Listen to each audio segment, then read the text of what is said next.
Ashbringer, courage is your greatest weapon. Hello everyone! Season of Discovery has left the path that is known and is now coming up with its own content, which we've already talked about with the Scarlet Enclave, but we already knew that more was on the horizon as hunters, warriors and paladins dare give it a chance to reforge a legendary blade. The Ashbringer is up for grabs, and thanks to Slackbringer, we get to check out the story and talk a bit about how all of that lines up with the big question, is Season of Discovery canon? Our journey begins with slaying High Commander Beatrix, who possesses a ruined light-forged blade. Even ruined and broken, the properties of the blade you hold before you are impressive. If you could better understand the material that this blade was crafted from, it might be possible to create a truly exceptional weapon from it. We'll need an exceptional craftsman, to which craftsman Wilhelm at Light's Hope Chapel. They send us to find Master Craftsman Omarion, who's enjoying the undead hospitalities of Naxxramas. Turns out, when your captors are undead, feeding you isn't their highest priority. Not that he cares, he was quite content to starve to death here, but since we won't stop pestering him, might as well bring him a good final meal as he inspects the blade, which is actually quite remarkable. It radiates heat, and the blade holds an edge almost supernaturally well. It also seems to repel the undead, as evidenced by the fact that he has not had a single zombie wander by and try to eat him since we left it here. A pity, really. Zombies aren't great conversationists, but you take what you can get in a place like this. All the same, the rare quality has him inspired. The metal is extremely unique, and he'd like to experiment some more, but he needs some more raw materials to work with. Light-forged iron, gathered from the raid bosses. But that's only the start. This is classic after all, a classic legendary weapon. Things are gonna get expensive quick, as I also need a bunch of Arcanite bars, obsidian-infused thorium bars, true silver bars, huge emeralds, and some righteous orbs. Small price to pay to get this man's skillful hands working for us.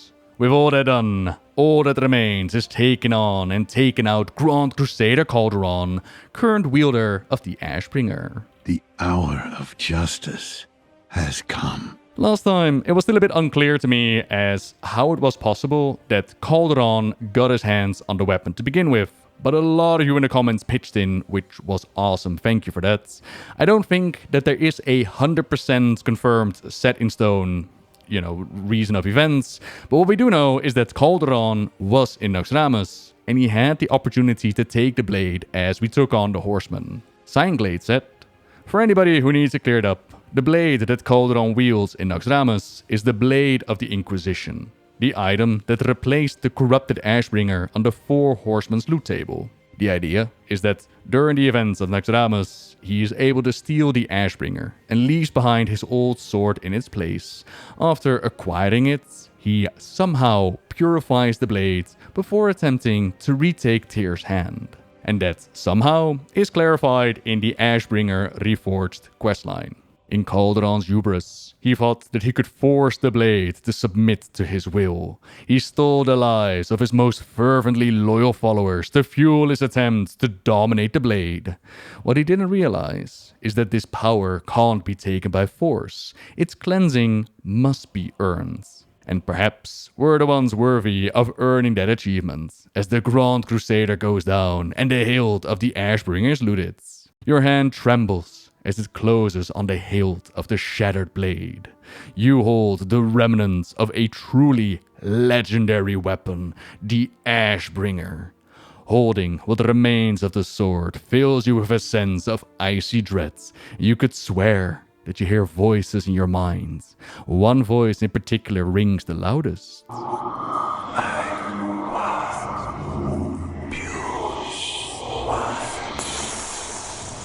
If you would see it restored, take up the broken blade.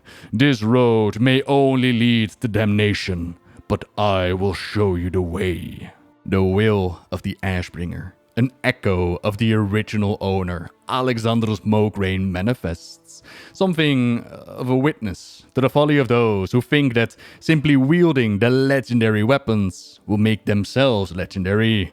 Calderon fell into this trap, and oblivion was his reward. As for us, perhaps we could be different, we could do better, or we could fail like so many others and reach for power over principle in the same vainglorious aspirations. Time will tell. First step is reforging the blade. Then we can worry ourselves about cleansing it.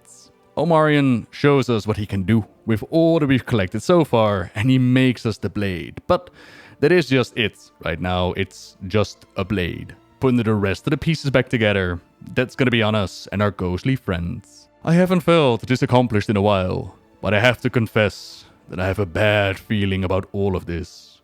I wonder if maybe it would have been better to let the Ashbringer stay broken. This feels wrong, like maybe this wasn't supposed to happen. Is our Omarion attuned to the timelines, or is he sensing that the Ashbringer can fall both ways? Light and dark, life and death, two sides of the same coin, embodied in its very origin, with the crystal purified and only further deepened with betrayals, corruption, and mayhap salvation. Even Lord Maxwell, despite part of him rejoicing at the prospect of restoring the blade and seeing his old friends finally find the piece that was stolen from him, he also has a feeling that he can't just shake. A fear that this path won't lead to the ending that we'd hoped for. Still, he hands us the emblem of the Ashbringer. In a way, the heart of the blade. Alexandros himself used all his will and determination to transfigure an orb of pure void into a vessel of the light itself.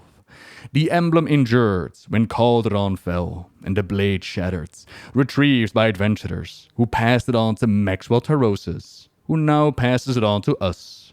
The pieces are falling into place. The weapon is completely inert now, but there's one final step needed to restore the blade's lost power. This next part won't require strength of arms. It's gonna require going somewhere that you weren't exactly supposed to go back in Classic. A journey to Mount Hyjal. 4 years have passed since the mortal races banded together and stood united against the might of the Burning Legion. Back during Warcraft 3, this place was the focus of the final clash between the Defenders of Azeroth and the Burning Legion.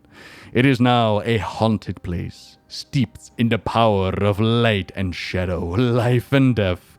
This power mirroring the duality of the blade, and we will see the weapon tempered there in the powerful waters of the Well of Eternity. Blowing up the World Tree Nordersil to blow Archimonde off the face of the planet and back to the Twisted Nether. Secured victory for the planet, but the devastation was unreal. The tree's roots are healing, so naturally, the druids don't want anyone to disturb the place. Malfurion himself has ordered to keep Hyjal locked up, but where there's a will of the Ashbringer, there is a way. We ask around in Moonglade if any of the druids might know a way that we can get up there. Even the shadowy figure that you might recall from the epic profession quests for a while, or maybe still, the speculation of this being Xal'atath, cruising the timeways and different game modes of Warcraft for some nefarious scheme. But all of that is speculation. But even this shadowy figure is asked for help and can't do anything. There's nothing that they can do to open up the way. All the other druids are keeping their mouths shut and the secrets of gaining entry all to themselves. All of them. Except for Ishtaria, who had come to the Woundglade in search of her missing mother. Now I searched to see if Ishtaria is someone that we know from the past, or perhaps if there was an Ishtaria searching for her mother in a different questline, but all I could find is a name, a possible connection to an Ishtaria that had died as a child in the Cataclysm. Her father is none other than Valstan Stackhelm, son of Fendrel Stackhelm, and Valstan, he had died in the War of the Shifting Sands before Ishtaria had been born. She would go on to live peacefully with her mother Liara in Ashenville until the Horde attacked, murdered her, which pushed her mother to join Fendrel and the newly formed Druids of the Flame. But all of that might just be a name similarity. All the same, Ishtaria herself can't get us up the summit, but she does know someone who may be willing to give us her help. This someone is Thistly Crow. Check out these claws! Classic! This druid of the Talon played a huge part with the Cataclysm, as back then we ventured properly into the Mount Hyjal, but more recently that will probably be her role in Legion with the Druid Order Hall. Impulsive and headstrong, she might be the one that we need. But Thistly wants to get things straight. You want to go to the very top of Hyjal and harness the powers of the Well of Eternity to temper a broken, cursed, legendary sword? You want to do this so you can remove said curse and free its former owner from undeath? That sounds kinda awesome, actually. Let's do it. But first, you gotta get me back our stolen Moonglade supplies. Get me some glens from the Blue Dragonkin in the area. No. Don't share any details on how you got them. Best to keep Thistly in the dark, as the Blue Dragonflight is known to hold a grudge. With our business in Winter Spring done, it is time for the crow to fly, and we make it up to Mount Hyjal. All that's left is gathering fragments of Nordrassil to create a fire unlike anything we've ever seen.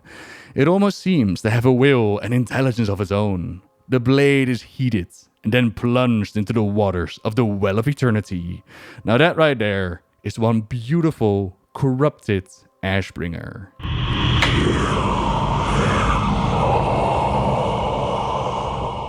With the will inside of it, asking us that we take it to the Scarlet Monastery.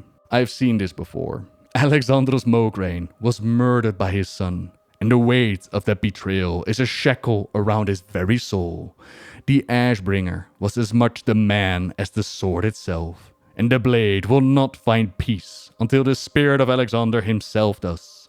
Just like in the past, with the original corrupted Ashbringer, we take it into the monastery, and it's awesome to see all these crusaders recognize the legend that is this blade, that is the Ashbringer. Renaud kneels down and is ready to hand over control of the organization, is ready to team up and purge the world, but that's not what his father's spirit is here for. This is the man, his son, that had lured him into a trap, took up the blade and stabbed his father in the back. Who knows what kind of torment Alexandra's soul has gone through in the careful care of Kel'Thuzad. This would be no sweet reunion. Pure vengeance is delivered. You are forgiven. Still such an amazing RP event, but now what? It's not exactly the redemption or purification that we were hoping for, and calling upon the will of the Ashbringer, it's met only with silence now. Lord Maxwell, who want to know what has happened so far. It seems that Alexandros was not yet ready to find peace, and so the blade remains tainted. The thing that truly breaks his heart is that just as we approached, he had a feeling. It was like his old friend was there with him once again, just as he remembered him. It's foolish, I know, to hope such a thing after all that's happened. Go. Take the blade from here. I will not suffer its presence, and best not to show off the corrupted blade to the forces around Light's Hope, as they don't take kindly to the wielder of it, but there remains a small glimmer of hope. A small bit of the echo of the will of the Ashbringer remains. We may not be able to save the man, but we might still bring him some measure of peace by limiting the harm that he can inflict. And this is really interesting when considering the canon of all of this, as within Naxxramas, they're busy recovering and resurrecting the four horsemen. When they're done, his fury is going to be terrible. Time to see what legendary blade can do within its corrupted state, and journey into Naxxramas once more. Right into the four horsemen boss room, where the spirit of Alexandros Mograine awaits. Thankful they were ever so kind to return his blade to him. Time to show Mograine we are worthy of the weapon. We are worthy of the title of Ashbringer. As the boss is guided around the room, and if I read it right, you kill the shades of Naxxramas in order to remove his shield, give you a window for dealing damage, while also avoiding his frontal deadly shadow cleave. That spell isn't ready. I can't cast that yet. The will of the Ashbringer supports us by dropping some light orbs on the field that heal and increase your speed. Over time, the other horsemen also show up, throwing around some of their abilities, until I think he needs to hit 30% health, and then Mograine runs to the middle, and the spirit of his son shows up. A reversal of the roles as we clear the 3 final shades of Nagramas. Let the spirit run to his father and give him the death blow with the words, "Forgive me, father. Please." This changes nothing. The cycle continues. Which it very well might, considering that they apparently can just bring back the horsemen at their discretion. But for now, the will of the Ashbringer feels like their will is done. This form beginning to fade. Thank you, Paladin. The blade remains corrupted, but perhaps there is another who can. In the meantime, keep it safe. Before I fade completely, one small glimmer of light remains that I can give. As the echo fades away, you can feel it channeling the last ounce of itself into the Ashbringer. The darkness remains, but there's something else there now. Something that wasn't there before. Put your faith in the light. No longer can we communicate with the will of the Ashbringer, but it doesn't mean its will is gone. On the battlefield, after feasting upon enough fallen foes, the true, uncorrupted form returns. And the might, the glory, the holy radiance of the Ashbringer shines across the battlefield once more. And Slack has been very hard at work, trying to figure out if the Ashbringer can be fully cleansed within Season of Discovery. As the will does say, perhaps there is another who can. Indicating that there could be a way of cleansing the blades, but at the same time, perhaps it's simply hinting at the events for the future. The moment that Tyrion Fordring picks up the blade and truly cleanses it with the start of Wrath the Lich King, supported by Slack's adventures across Azeroth, and then running into a curious troll at Val's Rest. A troll that fans of the Ashbringer comics you should immediately recognize. There stands Zabra Hex. Zabra once took shelter in an abandoned monastery where he found books in a library. Through those books, he started to learn the ways of the light. He prayed and prayed with all his heart, called out to the light, and it answered him. It opened his eyes and set him on a new path, to which Alexandros Mograine, through the light, divined his words to be truth and spared the troll's life. Ever since that moment, Zabra has felt a connection to him. A connection that was not lost when Renaud murdered his father and Alexandros ended up in the hands of Kel'Thuzad. It was merely obscured, but Zabra still dreamed of a floating fortress above a burning city. This is what pushed Darian Mograine to gather the team, go in to save his father, and start his own Ashbringer adventures. We'd even see Zabra in-game with Legion connected to the Priest Order Hall, but right here in Season of Discovery, he has the most interesting things to say. Forgive me that I've taken out the troll out of his speech. How do you do, traveler? That is a mighty interesting sword you got there. This sword, what do you know of it? The former owner of that blade, well, let's just say he and I got history. Saved my life once. But that's a tale for some other time. I'm more interested in how you came upon it. It's a very long story.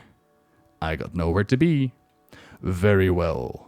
You tell the curious troll the tale of how you reclaimed the broken blade from the Scarlet Crusade, how you were able to reform it, and ultimately how you failed to cleanse it.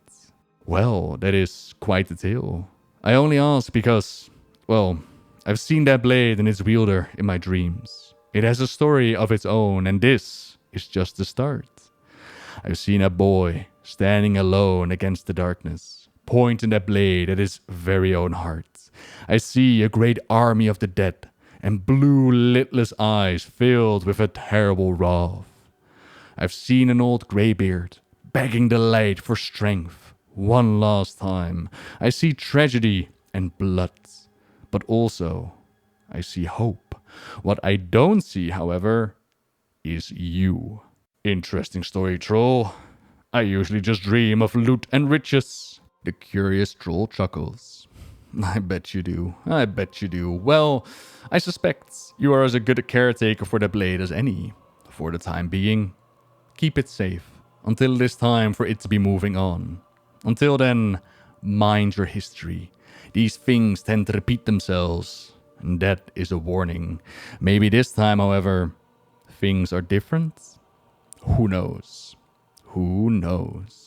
Scrolling down into the comment section, we find Josh Greenfield, senior game producer, happy that someone found this. And I think this is their way of keeping the timeline clean when it comes to the events of Season of Discovery rolling over into the established storyline. Alexandros Mograine can apparently be brought back within Noxramas. His soul and the blade itself are still corrupted and tormented. Despite that small glimmer of light that we've created, there's still room for Zabra's dreams to come true.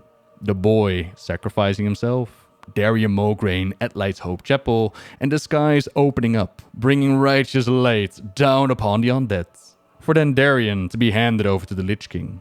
A piece of his father's soul, a memory, an echo, a will of the Ashbringer. Give it a name, is then taken by Frostmourne, while Tyrion, connected with the blade, gave it its true purification. Back to form, a righteous weapon that brought swift justice to the Lich King and his Scourge forces. Until we reached the top of Icecrown, and the old Greybeard called to the Light's final blessing to give him the strength to shatter these bonds. There's room for all of that to happen by some way, somehow explaining that this newly crafted blade, it's moved from the player's hands back into the hands of Alexandros Mograine, and then the original events play out. It is a bit of a, using your imagination. It's a bit of a, stepping out of believing all of this, because some events resetting are a bit odd, in my opinion, like Renault, for example.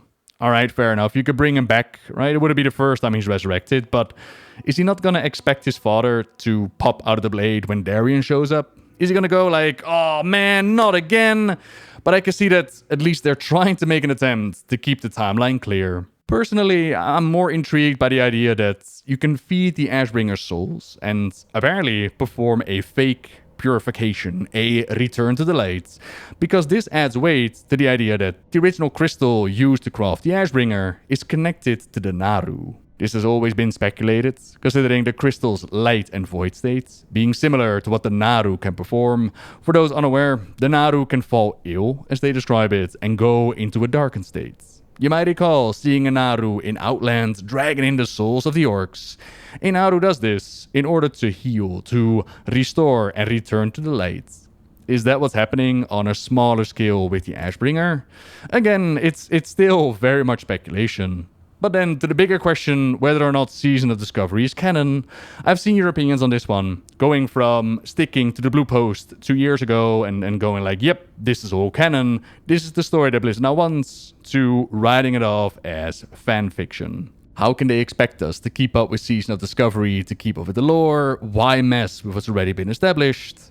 Now, I can't offer more than my opinion either, which is that in my opinion, this is Blizzard's story. It's their product. If they decide to retroactively change it with Season of Discovery and now call that canon, they most definitely can, right? It wouldn't exactly be the first time that they've changed the lore. Sometimes to make it a whole lot better. Sometimes to destroy the love and foundation that people have for the Warcraft universe.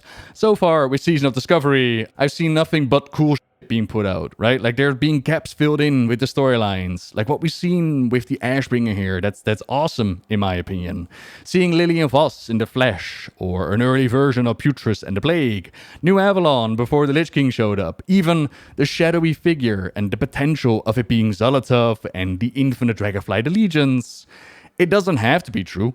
It changes nothing to the story that we're getting in The War Within, but it has the potential of being a fun thing for those in the know. That said, going forward, I do wonder if they want to keep themselves boxed in somewhat by the established canon. I wonder if, wouldn't it be more fun, and in the spirit of Season of Discovery, to just go crazy with the story and the potentials, and just call Season of Discovery its own universe? Similar to the Warcraft movie, or Warlords of Draenor, or something like Hearthstone, where they've taken concepts from Warcraft and just ran with it. Like Mean Streets of Gadgetzan, I would love that Hearthstone expansion to come into WoW itself.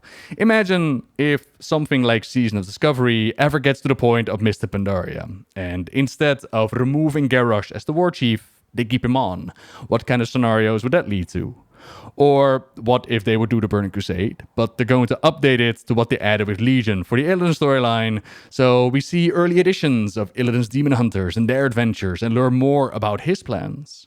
Or what if they dive into Nosdormu's storyline and the corruption of the Infinite Dragonflight? All these concepts and what if scenarios that they could dive into would offer a lot more creative freedom in my opinion, and then where, if possible, you can always make the ruling of, okay, this is really cool, this is really well received, we make it fit in the established storyline, and then we add it to the main universe. In my mind, that would offer best of both worlds, but I already talked with a friend about this and they hated the idea, so, you know, again, it's all opinion. And in my opinion, they're making some really cool stuff with Season of Discovery. I looked at this quest line and to see zones previously not used incorporated, to see some known characters show up, some references to the comics, you are in the spotlight, the Forging of the Blade, and then topped off with a somewhat solo challenge against Mograine himself. Yeah, this is cool stuff, and that's what I really loved about Season of Discovery. Can't wait to see what they're cooking up next. But it does bring us to the end of the video, so thank you very much for watching, everyone. Once again, a big thank you to Slack for letting me use the recordings, but also for the last video, Notorious OGB, Simon I Show TV, and Mr. GM. Thank you all so much for putting out the recordings. Videos are linked down below. As for me, you can always subscribe if you like my videos. Leave a like if you know this one. And until next time, see ya!